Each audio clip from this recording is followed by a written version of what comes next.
Education টিকে আছাম চালে সকলোকে স্বাগতম জনাইছোঁ। আৰু বন্ধুসকল, আমি জানো যে আমাৰ LP ৰিক্ৰুটমেণ্টৰ ক্ষেত্ৰত দুটাকৈ যিহেতু এডভাৰটাইজমেণ্ট প্ৰকাশ পালে, ইয়াৰ আগতে 5,500টা পদৰ আৰু এতিয়া আমাৰ 4,500টা পদৰ। এতিয়া কথাটো হ'ল, আমাৰ যিখিনি আগতে এপ্লাই কৰা আছিল সেইখিনিৰ মেৰিট লিষ্ট আগতে প্ৰকাশ পাব যিহেতু, আৰু এইখিনিৰ বাৰু পিছত প্ৰকাশ পাব পাৰে।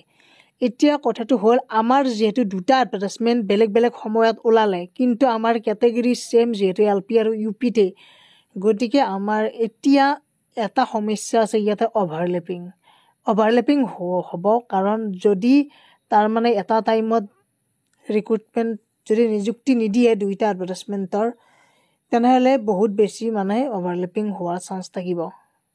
এতিয়া আমাৰ কাৰণ যিখিনি 5,500টা পদত এপ্লাই কৰিছিল, তাতে এপ্লাই কৰা যিসকল আছিল আকৌ 4,500টা পদত এপ্লাই কৰিব। গতিকে 5,500টা পদত যিসকলে মানে চাকৰিটো পাইছিল, চাকৰিটো যেতিয়া পাব, যিদিনা নিযুক্তি দিব, তাৰে যদি কেইদিনমান পিছত আকৌ 4,500টা পদৰ যেতিয়া মেৰিট লিষ্ট প্ৰকাশ পায়, তেতিয়া আগতে যিখিনি এপ্লাই কৰা আছিল কিছুমান তাৰমানে চাকৰি পোৱাবিলাকৰো নামটো থাকি যাব।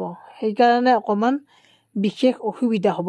কাৰণ পোষ্ট বহুত, কিন্তু যদি অভাৰলেপিং হৈ যায় তেনেহ'লে এটা পোষ্টত যদি দুজনৰ নাম আহে তেনেহ'লে দিগদাৰ হ'ব। কাৰণ এটা পোষ্টত মানে এজন কেণ্ডিডেটৰ যদি দুইটা এডভাৰটাইজমেণ্টতে তেওঁলোকৰ নামটো আহে, প্ৰব্লেম হ'ব অকণমান। মানে প্ৰব্লেম মানে বেলেগ প্ৰব্লেম নাই, কিছুমানে তাৰমানে পাব, মানে কিছুমান কেণ্ডিডেটছ বহুত আছে যিহেতু চাকৰি পাব লগা, গতিকে তেনেকুৱাকৈ ৰৈ যাব পাৰে।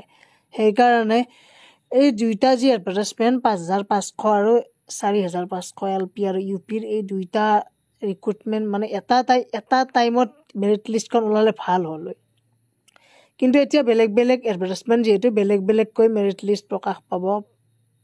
মানে এতিয়া আগতে যিখিনি এপ্লাই কৰা আছিল সেইখিনিৰ বাৰু মেৰিট লিষ্ট ফেব্ৰুৱাৰী মানত প্ৰকাশ পাবই।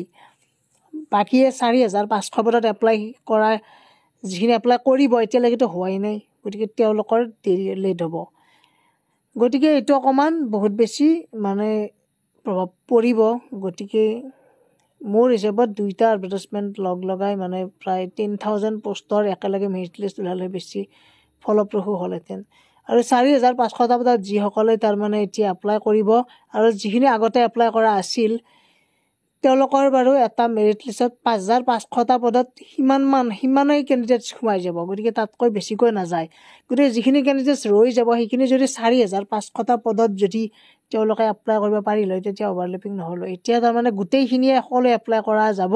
কাৰণ আগতে যিখিনি চাকৰি পাব 5,500টা পদত, 4,500টা পদতো তেওঁলোকৰ মানে নামটো আহিব মেৰিট লিষ্টত বহুতৰে।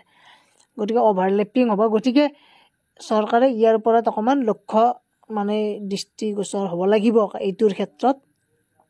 গতিকে যিখিনি আগতে পাইছিল তেওঁলোকে বাৰু ছেম পোষ্টত যদি পাই যায় তেনেহ'লেতো তেওঁলোকে জইন কৰিব নোৱাৰে। কাৰণ LP হ'ব নোৱাৰে, কেৱল কোনোবা যদি LPত চাকৰি পাইছে তেওঁ UPত যাব পাৰিব। গতিকে তেতিয়া বাৰু ভাল, সেইটো বাৰু হয়ে, আগৰ পৰাই হৈ আছে। গতিকে সকলোৱে ইয়াৰ ওপৰত অকণমান চকু কাণ দিব। সকলোৱে গমেই পাইছে ইয়াৰ ওপৰত, বহুতে ডিছকাশ্যন কৰি আছে যিহেতু। গতিকে ভিডিঅ'টোত এইখিনি আছিল। আৰু মেৰিট লিষ্ট ফেব্ৰুৱাৰী মানত প্ৰকাশ পোৱাৰ বহুত বেছি চান্স আছে। কাৰণ বিভাগীয় কৰ্তৃপক্ষই কামবোৰ যিহেতু কৰি গৈছে বহুত, মানে এতিয়া এবছৰে হ'ব এতিয়া হৈছে, সেইকাৰণে। গতিকে ভিডিঅ'টোত এইখিনি আছিল। সকলোৱে শ্বেয়াৰ কৰি দিব আৰু ছাবস্ক্ৰাইব কৰি ৰাখিব চেনেলটো। আজিলৈ ইমানেই, ধন্যবাদ, থেংক ইউ।